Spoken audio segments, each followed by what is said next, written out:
Gospel of John, Jesus says a lot of I am sayings, very famous sayings. Before Abraham was, I am.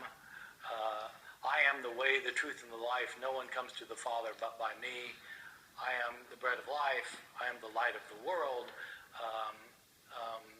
etc. These I am sayings. And at one point, of course, he says, the Father and I are one.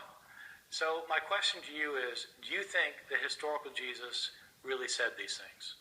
I think most of these things were not uttered as we find them by the historical Jesus. So I suspect we don't have too much difference on John.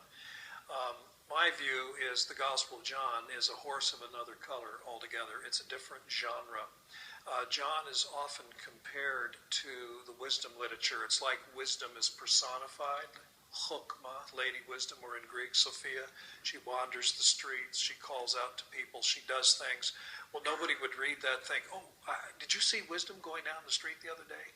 Nobody would think that as a literal person.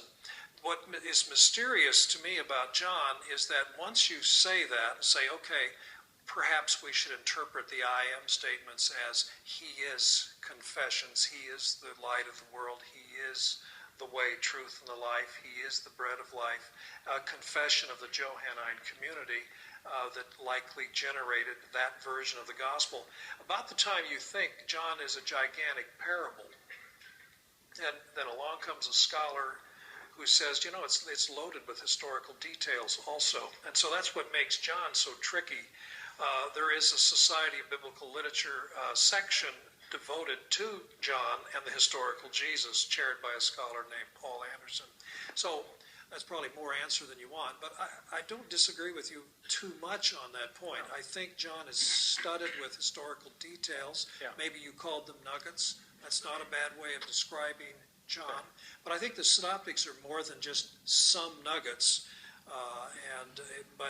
Okay, so let me just add to pursue it then. I mean, John, I think both of us are agreeing that John is not historically accurate. It's theologically been probably the most important of the gospel.